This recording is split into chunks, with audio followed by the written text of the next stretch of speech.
pathology. And I find this overwhelmingly shocking, this body of data, because it's opened up a view for me of why people are prejudiced that I had no idea existed. And it actually makes prejudice a more terrifying thing. I was terrified about prejudice before I knew any of the stuff I'm going to tell you about today.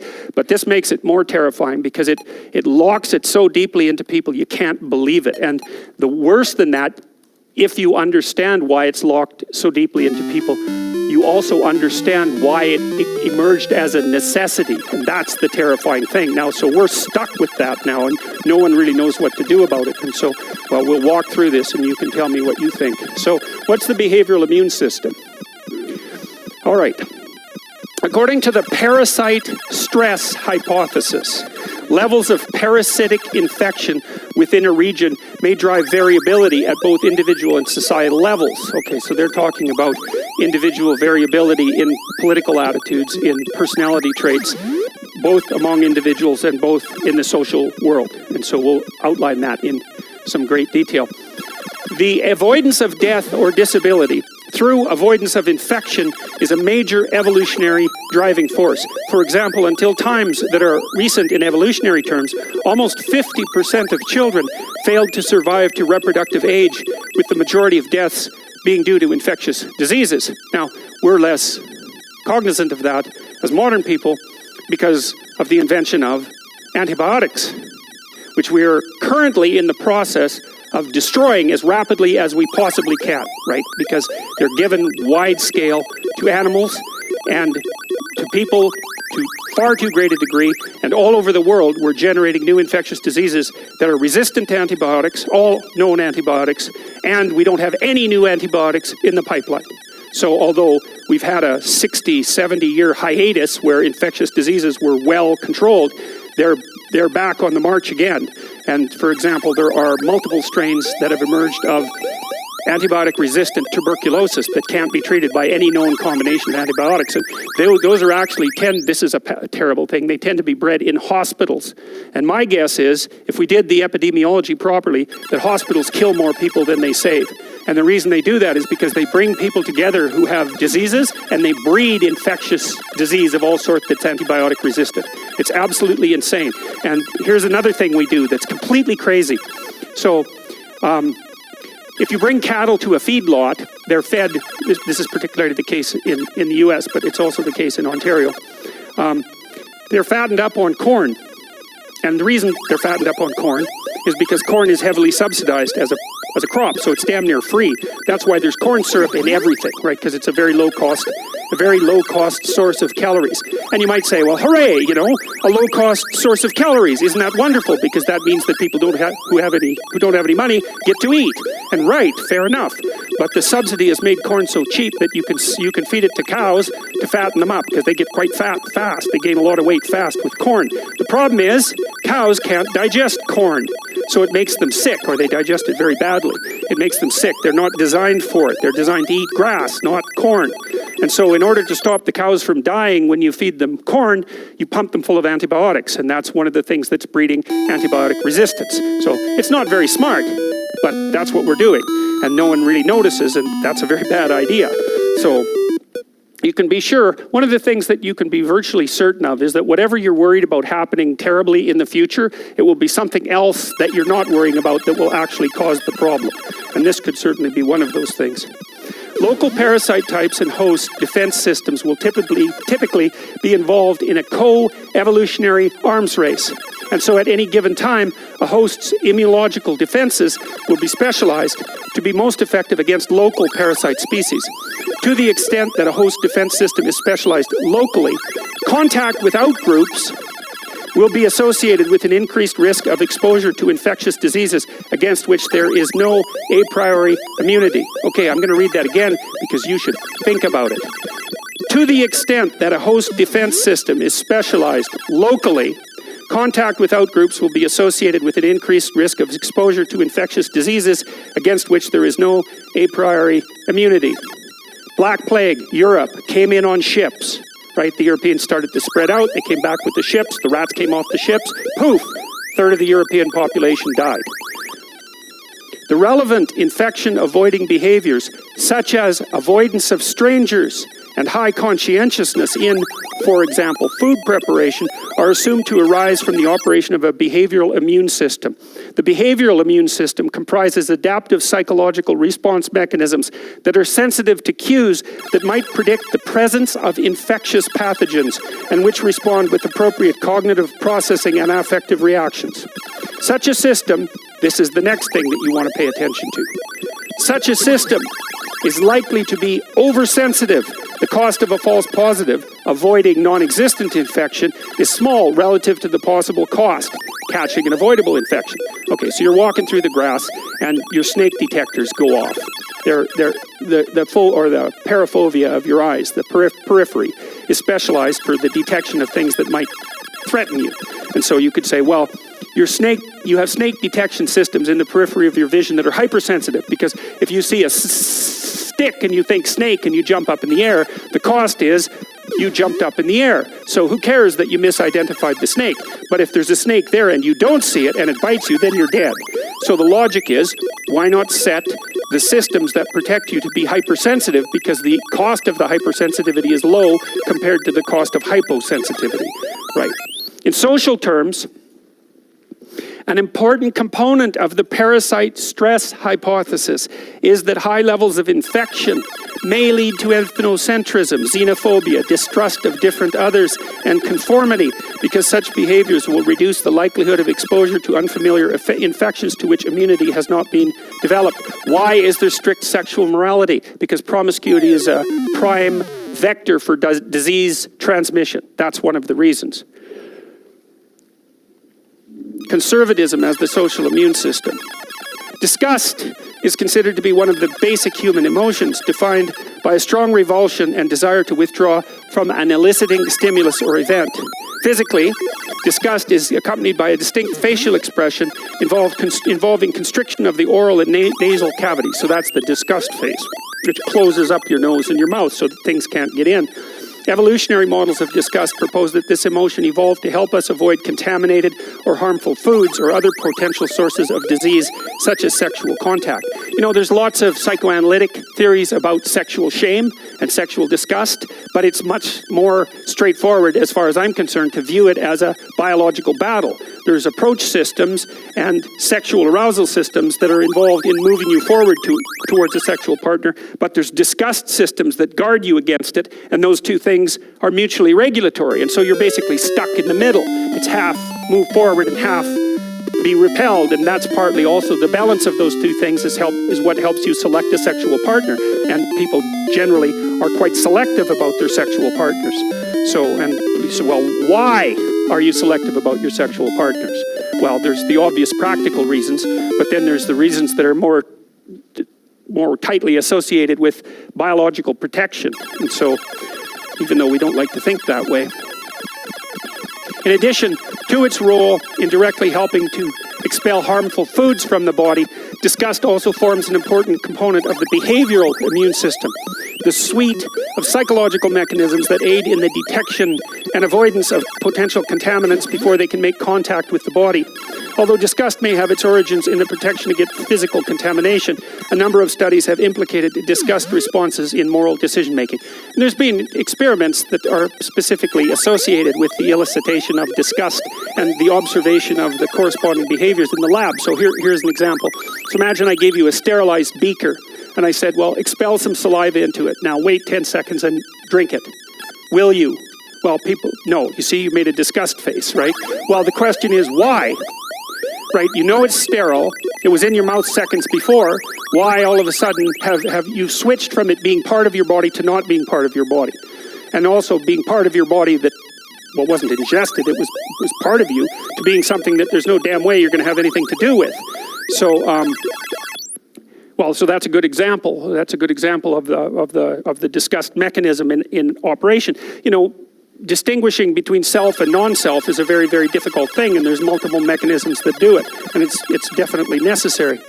Although disgust may have its origins in protection against physical contamination, a number of studies have implicated disgust responses in moral decision-making. I mean, you know that you can see the activity of the behavioral immune system in such simple things as avoiding sources of contamination on a sidewalk, right? If you see something that's disgusting, say rotting food or something like that on a sidewalk, the probability that you're going to step in it is very low. You're going to see it, and you're going to make a face, and you're going to go around it. And the reason for that is because you don't want that attached to you in any way. And the reason for that is, well, it's disgusting, it's contaminating, and the association there is that it's a place where you could conceivably pick up a disease. Now, you see pathologies of this system arise. Generally, obsessive compulsive disorder, so chronic hand washing, for example, is classified as an anxiety disorder, but there is an anxiety component to it, but I don't believe that that's an accurate classification. I think that obsessive compulsive disorder is actually a disorder of disgust, because all of the behaviors, including hyper-grooming, people sometimes have trichotillomania, they'll pull out the hairs on their body. The grooming behaviors and that sort of thing seem to be more associated with the operation of the disgust system, and almost everything about obsessive compulsive disorder has a disgust basis. And so one of the things that people who have OCD obsess about is that, like I had a client once who was, this poor woman, by the time her OCD was done with her, she built the equivalent of an airlock on her house, like not technically proficient or anything like that, and her husband and her children had to go through an elaborate decontamination process before they were allowed to step foot in the house. And one of the things she was very concerned about was that she would go out to a supermarket and touch a piece of fruit and become contaminated, and then come home and touch her children, and then they would become contaminated. And so, well, she ended up in the hospital, and she was divorced, and it just did in her life.